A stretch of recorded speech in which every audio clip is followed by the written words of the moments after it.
আবারও মার্কিন ও ইসরায়েলি লক্ষ্যবস্তুতে ৪ দফা ভয়াবহ হামলা ইয়েমেনের। আরো বিস্তারিত জানিয়ে দিব। এদিকে ৩০,০০০ তরুণ নিয়োগ, হাল ছাড়ছে না হামাস। এবার ট্রাম্পের হুঁশিয়ারিতে চাপে ইউক্রেন রাশিয়া। এদিকে ইসরায়েলকে কঠোর জবাব দেওয়ার আহ্বান ফরাসি আইন প্রণেতাদের।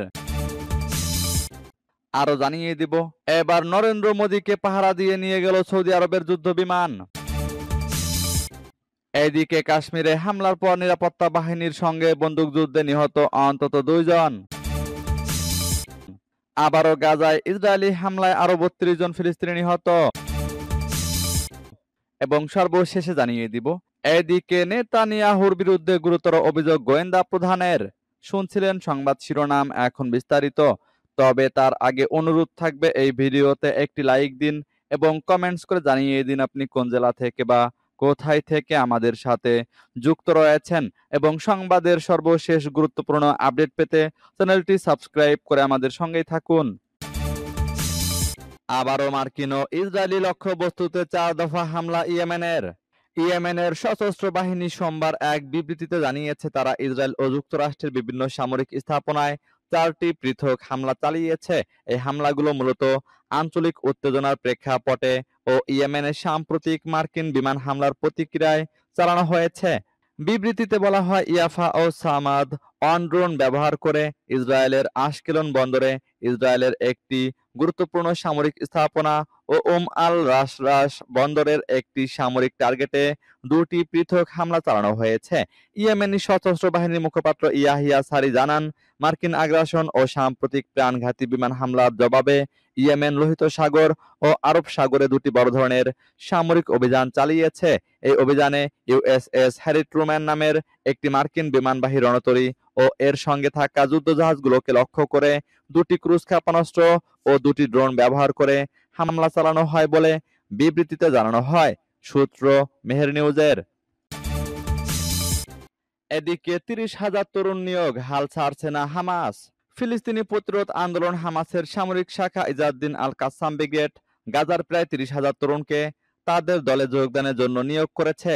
রোববার এক প্রতিবেদনে এ তথ্য জানিয়েছে টাইমস অফ ইসরায়েল। ফিলিস্তিনি সূত্রে বরাত দিয়ে সৌদি আল আরাবিয়া বলেছে, নিয়োগপ্রাপ্তদের বেশিরভাগই আগে হামাসের এই শাখার পরিচালিত গোপন সামরিক শিবিরে প্রশিক্ষণ নিয়েছিলেন। তবে প্রতিবেদনে এটা স্পষ্ট করা হয়নি যে এসব প্রশিক্ষণ যুদ্ধকালীন অনুষ্ঠিত হয়েছে কিনা, না আগে থেকেই হয়েছিল। তবে নতুন নিয়োগপ্রাপ্তদের গেরিলা যুদ্ধ, রকেট হামলা এবং বিস্ফোরক স্থাপনার বাইরে সামরিক দক্ষতার অভাব রয়েছে বলে জানা গেছে। প্রতিবেদনে তাদের নিয়োগের সঠিক সময়সীমা উল্লেখ করা হয়নি, তবে সম্ভবত চলমান যুদ্ধের সাম্প্রতিক সময়ের কথা উল্লেখ করা হয়েছে, যা জানুয়ারিতে স্বাক্ষরিত যুদ্ধবিরতি ও জিম্মি মুক্তি চুক্তি ভেঙে যাওয়ার পর মার্চ মাসের মাঝামাঝি থেকে পুনরায় শুরু হয়। প্রতিবেদন অনুসারে হামাসের কাছে অস্ত্রের অভাব রয়েছে, বিশেষ করে ড্রোন এবং দূরপাল্লার ক্ষেপণাস্ত্র, এবং তারা ক্ষেপণাস্ত্রের বর্জ্য, সম্ভবত অবিস্ফোরিত আইডিএফ গোলাবারুদ পুনর্ব্যবহার শুরু করেছে এবং ভূমিভিত্তিক বিস্ফোরক ডিভাইস এবং অন্যান্য উন্নত অস্ত্র তৈরিতে এটি ব্যবহার করছে। এবার ট্রাম্পের হুঁশিয়ারিতে চাপে রাশিয়া ইউক্রেন। ইউক্রেন যুদ্ধ বন্ধে সরাসরি শান্তি আলোচনায় আগ্রহ প্রকাশ করলেন রাশিয়ার প্রেসিডেন্ট ভ্লাদিমির পুতিন। প্রায় ৩ বছর পর যুদ্ধবিরতির সুযোগ দ্বিপাক্ষিক আলোচনার প্রস্তাব দিলেন তিনি। তবে ইউক্রেনের প্রেসিডেন্ট ভলোদিমির জেলেনস্কি বলেছেন, বেসামরিক স্থাপনায় হামলা বন্ধের জন্য আলোচনায় বসতে রাজি কিয়েভ। এদিকে ক্রেমলিনের মুখপাত্র দিমিত্রি পেসকভ বলেছেন, মস্কো শুধু ইউক্রেন নয়, যুক্তরাষ্ট্রের সঙ্গেও শান্তি বজায় রাখার উদ্যোগ নিয়েছে। ইস্টার সানডে উপলক্ষে রাশিয়া ঘোষিত ৩০ ঘন্টার যুদ্ধবিরতি শেষে সোমবার ফের শুরু হয় পাল্টাপাল্টি হামলা। এদিন ২০ মিনিটের ব্যবধানে কুর্স্ক ও বেলগরোদে শতাধিক ইউক্রেনীয় ড্রোন ভূপাতিতের দাবি করেছে রাশিয়া। আর ইউক্রেনের দাবি ৯৬টি রুশ ক্ষেপণাস্ত্রের মধ্যে ৪২টি ভূপাতিত করেছেন তারা। এছাড়া ২৪ ঘন্টায় সমুখ্য যুদ্ধ হয়েছে অন্তত ৯৬টি। এমন সংঘাতের মধ্যে ইউক্রেনের সঙ্গে সরাসরি শান্তি আলোচনার প্রস্তাব নিয়ে কথা বললেন রুশ প্রেসিডেন্ট ভ্লাদিমির পুতিন। পুতিনের এমন প্রস্তাব এবারই প্রথম। দেশটির রাষ্ট্রীয় টেলিভিশনকে দেওয়া সাক্ষাৎকারে পুতিন বলেছেন, মস্কো সব সময় শান্তি প্রতিষ্ঠার উদ্যোগকে স্বাগত জানায়। এই সময় কিয়েভের পক্ষ থেকেও একই ধরনের মনোভাব প্রত্যাশা করেন তিনি। এদিকে ইসরায়েলকে কঠোর জবাব দেওয়ার আহ্বান ফরাসি আইন প্রণেতাদের। ভিসা বাতিল করায় প্রেসিডেন্ট ইমানুয়েল ম্যাক্রোকে ইসরায়েলের বিরুদ্ধে পদক্ষেপ নেওয়ার আহ্বান জানিয়েছে 27 জন ফরাসি আইন প্রণেতা ও কর্মকর্তা। মিডল ইস্ট আইয়ের এক প্রতিবেদনে এ খবর জানানো হয়েছে। প্রতিবেদন মতে ফ্রান্সের 27 জন আইন প্রণেতা ও কর্মকর্তার একটি প্রতিনিধি দলের গত রোববার ইসরায়েল ও অধিকৃত পশ্চিম তীর সফরে যাওয়ার কথা ছিল। সেই লক্ষ্যে সব প্রস্তুতিও শেষ করেছিল ফরাসি প্রতিনিধি দল। এই দলে ফ্রান্সের ইকোলজিস্ট পার্টি এবং কমিউনিস্ট পার্টির সদস্যদের পাশাপাশি স্থানীয় কর্মকর্তা ও কয়েকজন মেয়রও ছিলেন। কিন্তু সফর শুরুর মাত্র 48 ঘন্টা আগে প্রতিনিধি দলের সবার ভিসা বাতিল করে ইসরায়েলি কর্তৃপক্ষ।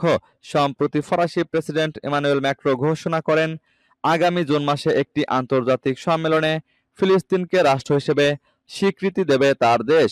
এই ঘোষণার প্রেক্ষিতে ফরাসি প্রতিনিধি দলের ভিসা বাতিল করা হয়। ইসরায়েলের এমন পদক্ষেপের নিন্দা জানিয়েছেন ফরাসি প্রতিনিধি দলের সদস্যরা। তারা এই পদক্ষেপকে সম্মিলিত শান্তি অভিহিত করে প্রেসিডেন্ট ম্যাক্রোকে কঠোর জবাব দেওয়ার আহ্বান জানিয়েছেন। এবার নরেন্দ্র মোদীকে পাহারা দিয়ে নিয়ে গেল সৌদি আরবের যুদ্ধ বিমান। দুদিনের সফরে সৌদি আরবে গেছেন ভারতের প্রধানমন্ত্রী নরেন্দ্র মোদী।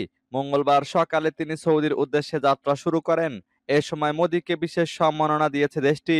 ভারতীয় সংবাদ মাধ্যম এনডিটিভি জানিয়েছে, মঙ্গলবার প্রধানমন্ত্রী নরেন্দ্র মোদীকে বহনকারী বিশেষ বিমানটি জেদ্দায় উপসাগরীয় দেশটির আকাশ সীমায় প্রবেশ করলে সৌদি আরবের যুদ্ধ বিমানগুলো বিশেষ উদ্যোগ হিসেবে এই বিমানকে পাহারা দিয়ে নিয়ে যায়। ভারতের পররাষ্ট্র মন্ত্রণালয় থেকে প্রকাশিত এক ভিডিওতে দেখা গেছে নরেন্দ্র মোদীকে বহনকারী বিমানের পাশে F-35 যুদ্ধ বিমানগুলো রয়েছে। এনডিটিভি বলছে, এই পদক্ষেপকে দুই দেশের মধ্যে প্রতিরক্ষা সহযোগিতা আরো গভীরতর করার লক্ষ্য হিসেবে দেখা হচ্ছে। সামাজিক মাধ্যম এক্সে দেওয়া পোস্টে ভারতের পররাষ্ট্র মন্ত্রণালয়ের মুখপাত্র রণধীর জয়সওয়াল বলেন, বন্ধুত্বের উদাহরণ। প্রধানমন্ত্রী নরেন্দ্র মোদী রাষ্ট্রীয় সফরের বিশেষ নিদর্শন হিসেবে আকাশসীমায় প্রবেশের সাথে সাথে সৌদির বিমান বাহিনী তার বাহিনীকে পাহারা দিয়ে নিয়ে যায়। এদিকে কাশ্মীরে হামলার পর নিরাপত্তা বাহিনীর সঙ্গে বন্দুকযুদ্ধে নিহত অন্তত 2 জন। জম্মু ও কাশ্মীরের বারামুল্লায় নিরাপত্তা বাহিনীর সাথে তীব্র গুলি বিনিময়ে সশস্ত্র গোষ্ঠীর 2 সদস্য নিহত হয়েছেন। কাশ্মীরের পাহেলগামে ভয়াবহ হামলার একদিন পর নিরাপত্তা বাহিনীর চলমান অভিযানে হতাহতের ঘটনা ঘটল।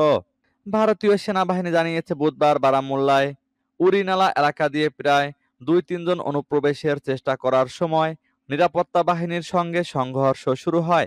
ভারতীয় সেনাবাহিনীর চীনা কর্পস সামাজিক মাধ্যম এক্সে এক পোস্টে বলেছে, নিরাপত্তা বাহিনী এবং সন্ত্রাসীদের মধ্যে তীব্র গুলি বিনিময়ের সময় 2 জন নিহত হন।